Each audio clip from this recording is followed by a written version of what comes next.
Hai, ketemu lagi dengan saya, Windy Laksono, tentunya dalam video pembahasan seputar matematik. Kali ini kita belajar masih di penggunaan turunan fungsi trigonometri, tapi untuk mencari nilai titik stasioner dan juga menentukan interval fungsi naik dan turun ya. Ini masih lanjutan dari video-video sebelumnya. Di sebelumnya kita sudah belajar mencari nilai maksimum minimum dan juga mencari persamaan garis singgung kurva ya. Tapi sebelum saya lanjut, bagi yang belum subscribe, kalian bisa subscribe dulu akun atau channel Windy Laksono ini ya untuk bantu support ini supaya terus berkembang. Oke, kita lanjut aja untuk materi mencari titik stasioner dan juga interval fungsi naik turun ya. Misalkan di sini saya berikan sebuah grafik.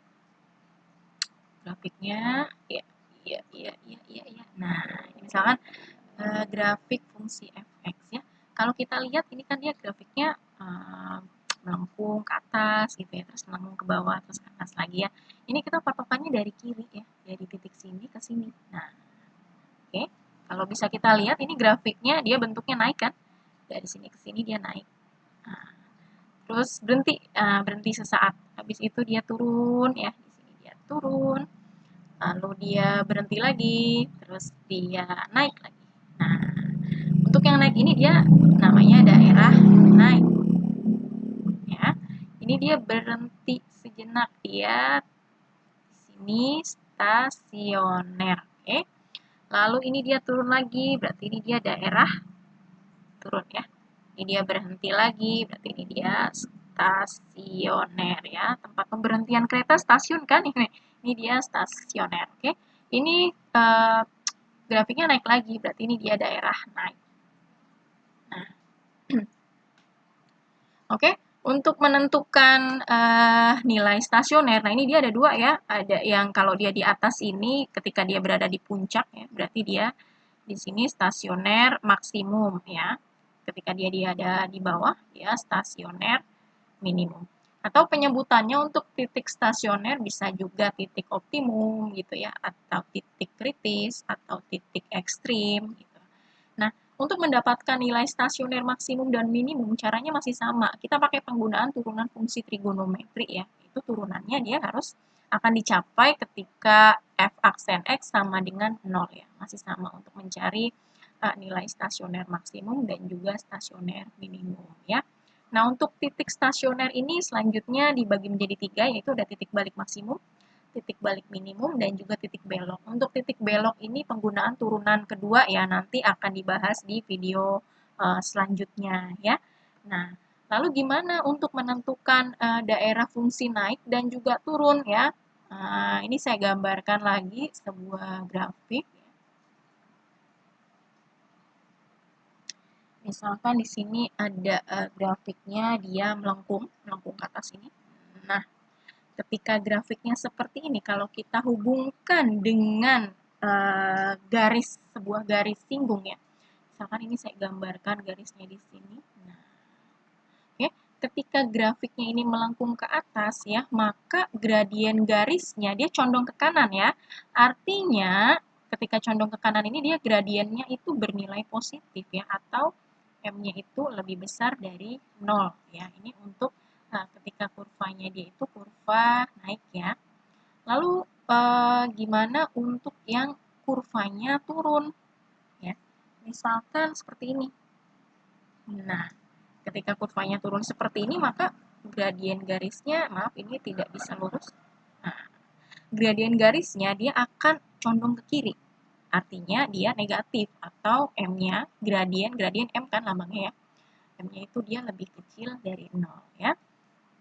Nah, kalau kita lihat dari teorema kemonotonan ya, andaikan F kontinu pada interval I, maka dan dapat didiferensialkan atau diturunkan pada setiap titik X, maka ketika F aksen X ketika turunannya itu lebih besar dari 0, maka fungsinya itu naik. Lalu ketika turunan fungsinya itu lebih kecil dari 0, maka dia turun ya. Jadi untuk mendapatkan menentukan interval itu dia naik turun, untuk naik kita turunannya lebih besar dari 0, lalu untuk yang turun lebih kecil dari 0 ya. Kita langsung ke contoh soal aja ya. Sini tentukan koordinat titik stasioner, interval fungsi naik dan turun pada kurva Y sama dengan sin X, untuk selangnya itu dari 0 sampai 2pi. Kita cari koordinat titik stasionernya dulu ya. Titik stasioner. Tadi dia harus apa? Akan dicapai ketika apa? Ketika turunannya itu sama dengan 0 ya. Ketika F aksen X, karena dia di sininya Y, ya udah nggak apa-apa lah. Di sini F aksen X-nya harus sama dengan 0 ya. Kita buat turunannya, turunan dari sin X di sini berarti Y aksen sama dengan sin X turunannya cos X. Sama dengan 0. Lalu kita cari nilai X-nya. Cos berapa yang dia itu nilainya 0? Cos berapa? Ada cos 90 sama 270 ya, karena dia di sini dia dimintanya dari 0 sampai 2pi atau bentuknya radian. Jadi kita bikin bentuk sudutnya itu radian. Jadi cos 90 derajat pi per 2. Lalu cos 270 derajat 3 per 2 pi ya. Untuk yang masih belum ingat, kalian boleh buka-buka lagi tabel perbandingan trigonometriknya. Lalu kita, karena yang ditanya koordinat titik stasioner, berarti ada X dan juga ada Y ya. Kalau yang ditanya titik stasionernya aja ya ini, dia pi per 2 sama 3 per 2 pi ya. Untuk koordinatnya berarti kita cari Y-nya dong. Di sini untuk yang X-nya pi per 2, maka Y-nya sama dengan ini sin X kita masukin.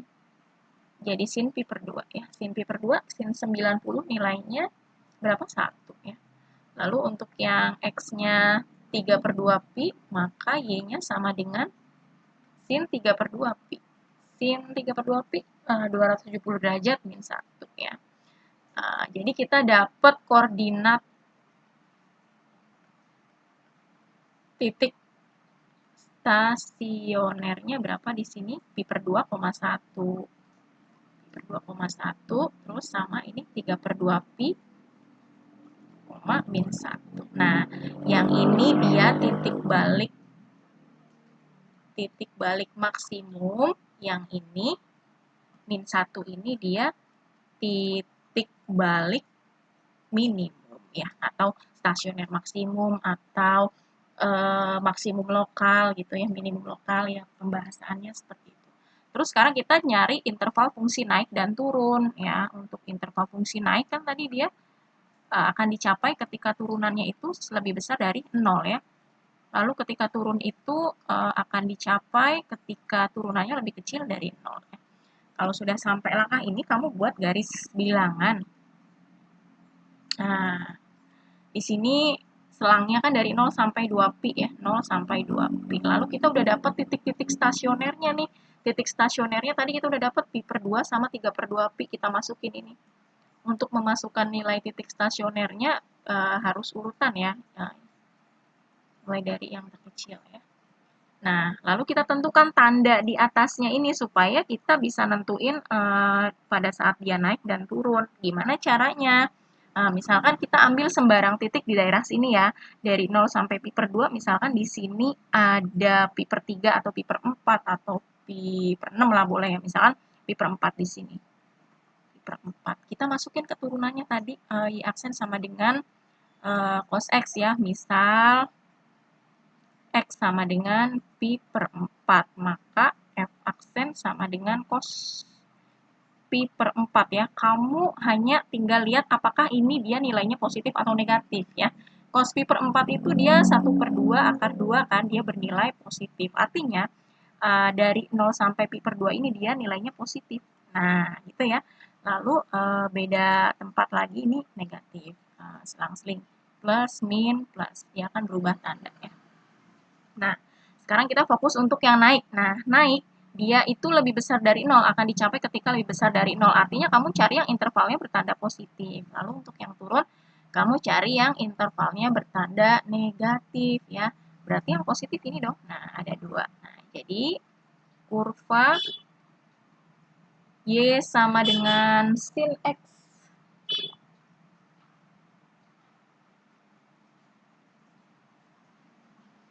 akan turun, turun dulu deh yang tersebut, akan turun. Ada interval berapa nih yang turun, dia yang negatif. Dari pi per 2 sampai 3 per 2 pi. Ya. dan naik saat apa? Pada interval ini ya dari 0 sampai pi per 2, dari 0 sampai pi per 2 atau dari berapa? 3 per 2 pi sampai 2 pi. Nah, gitu ya. Kalau kita gambar grafiknya, ini misalkan grafik Y sama dengan sin X. Nah, ini dia grafiknya dari selang 0 sampai 2 pi, kita akan dapetin nilai titik balik maksimumnya ketika dia pi per 2 ya. Lalu minimumnya ketika dia ketika dia 3 per 2 pi. Nah, lalu ini kan juga gambarnya kalau kita bisa lihat ini kan naik nih dari 0 sampai sini nih dia naik. Nah, ini dia naik. Terus ini dia berhenti ya. Ini dia turun, turun sampai sini. Lalu dia naik lagi. Nah, kita perhatiin deh. Dia naik ketika 0 sampai pi per 2 kan. Nah, naiknya dia dari interval 0 sampai per 2. Terus ini juga naik lagi nih dari 3 per 2 pi sampai 2 pi ya. Terus dia turunnya dari apa? Dari pi per 2 nih sampai 3 per 2 pi. Ini dia grafiknya turunnya. Kalau kita cocokkan dengan grafik kira-kira seperti itu. Kita lanjut ke contoh soal nomor 2. Tentukan koordinat titik stasioner interval fungsi naik dan turun pada kurva fx sama dengan sin x plus cos x ya. Di sini daerahnya dia dari 0 sampai 360 derajat. Berarti nanti intervalnya kita pakai sudutnya dalam derajat. Kita cari dulu titik stasionernya. Titik stasioner akan dicapai ketika apa? Tadi ketika turunannya itu sama dengan 0. Lalu kita cari di sini turunannya ya. Sin X plus cos X. Sin X turunannya apa? Cos X. Lalu cos X turunannya min sin X sama dengan 0 ya. Nah, ini kamu boleh apa nih? Kamu boleh pindah ruas, boleh dibagi cos juga boleh. Misalkan di sini cos X dibagi cos X ya. Dibagi cos X jadinya 1 ya. Yang ini min sin dibagi cos jadi min sin X per cos X sama dengan 0 ya. Ini bisa diubah sin X per cos jadi tan ya. 1 min tan X sama dengan 0 ya. Pindah ruas tan X sama dengan 1. Nah, ini nilai X yang memenuhi berapa? Untuk tan sama dengan 1. Dia tan 45 derajat ya. Ada dua kemungkinan, ada di kuadran 1, yang positif itu di kuadran 1, dan juga di kuadran berapa? Di kuadran 3 yang positif ya.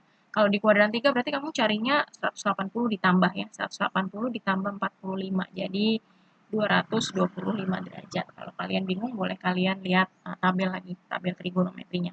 Oke, kita cari koordinat titik stasionernya. Untuk X sama dengan 45 derajat, maka Fx sama dengan Fx sama dengan sin X cos plus cos X. Berarti kita masukin sin 45 derajat ditambah cos 45 derajat. Sin 45 berapa? 1 per 2 akar 2 ya. Ini juga sama. 1 per 2 akar 2. Kalau dijumlah setengah tambah setengah 1 ya. Jadi akar 2. Satunya nggak perlu ditulis. Lalu untuk X sama dengan 225, maka Fx-nya sama dengan, sama ini kita masukin sin 225 ditambah cos 225 ya. Ini ada di kuadran 3, baik sin dan cos dia bernilai negatif ya. Di sini min 1 per 2 akar 2, ini juga min 1 per 2 akar 2, sama dengan min akar 2 ya. Kita dapatkan deh koordinat titik stasionernya berapa aja nih? 45 derajat, akar 2 ya. Dan juga 225 derajat, min akar 2 ya. Lagi-lagi ini dia titik balik maksimum. Titik balik maksimum. Yang ini dia titik balik minimum. Oke. Lalu kita cari interval fungsi pada saat dia naik dan juga turun. Untuk yang naik, syaratnya apa tadi? Akan dicapai ketika dia lebih besar dari 0. Untuk yang turun akan dicapai ketika dia lebih kecil dari 0 ya. Kita bikin garis bilangannya dulu nih. Nah, intervalnya ada dari 0 sampai 360 derajat ya. Tadi titik-titik stasionernya dia dapatnya 45 sama 225 ya. Di sini 45 derajat, lalu 225 derajat. Lalu langkah selanjutnya kalian menentukan tanda di atas garis bilangan ini dengan memasukkan sebarang nilai. Misalkan kalau kamu cari dari 0 sampai 45 di sini ada berapa? 30 derajat ya. Nah, misal X sama dengan 30 derajat. Kamu masukin ke turunannya. Ini tadi turunannya F aksen X berarti cos ya.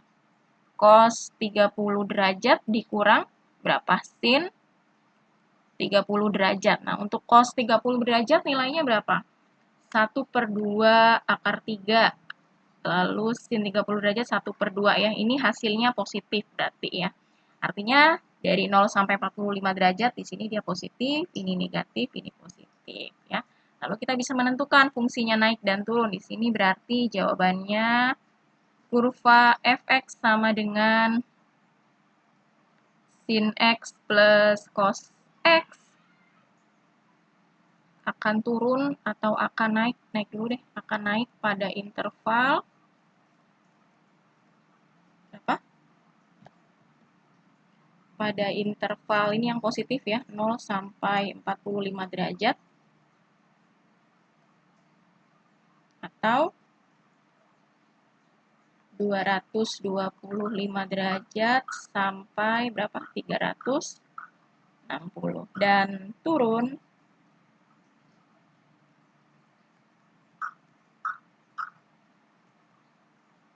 pada interval berapa nih? Dari 45 sampai 225 derajat. Oke ya. Mudah-mudahan kalian bisa memahami dari pembahasan ini. Oke, terima kasih.